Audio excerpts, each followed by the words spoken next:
ঐক্যবদ্ধভাবে সেটাকে আমি বলছি চাঁদাবাজি নয়।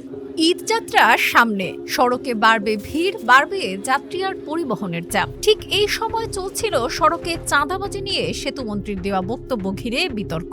আর সেই বিতর্কের রেশ না কাটতে আবারও একই বক্তব্য দিলেন সড়ক পরিবহন ও সেতুমন্ত্রী শেখ রবিউল আলম। তিনি বলেছেন, মালিক বা শ্রমিকদের কল্যাণে রেজিস্ট্রেশন করা কোনো সমিতি নির্ধারিত হারে টাকা নিলে সেটাকে চাঁদাবাজি বলা যাবে না।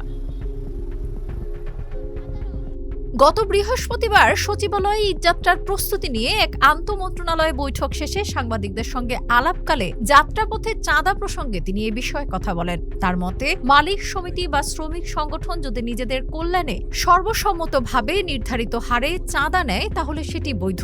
কারণ একটি সমিতি যখন রেজিস্ট্রেশন প্রাপ্ত হয় তখন তাদের কল্যাণমূলক কার্যক্রমের জন্য অর্থ সংগ্রহের বৈধতা থাকে। ভিশন ব্লেন্ডার সাইক্লোন প্রো সঠিক ওয়াটের শক্তিশালী মোটর ও শার্প কাটিং এজ প্লেটের কারণে মাংস কিংবা অন্যান্য মশলা নিমেষেই হয় মিহি বেসন। Vision blender cyclone pro.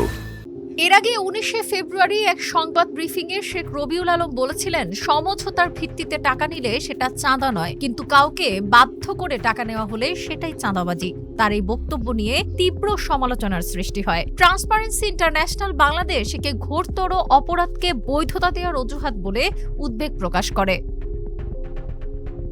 তবে মন্ত্রী স্পষ্ট করে এও বলেন, যেসব সংগঠনের কোনো বৈধতা বা রেজিস্ট্রেশন নেই তারা যদি স্বেচ্ছাচারীভাবে মালিক বা শ্রমিকদের কাছ থেকে টাকা আদায় করে তাহলে সেটির বিরুদ্ধে তাৎক্ষণিক ব্যবস্থা নেওয়া হবে এবং সংশ্লিষ্টদের শাস্তির আওতায় আনা হবে।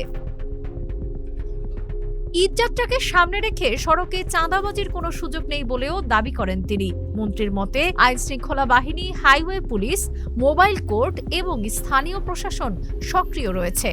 পাশাপাশি মালিক সমিতি ও শ্রমিক নেতারাও বিষয়টি নজরদারিতে রেখেছেন। ডেস্ক রিপোর্ট, আজকের পত্রিকা।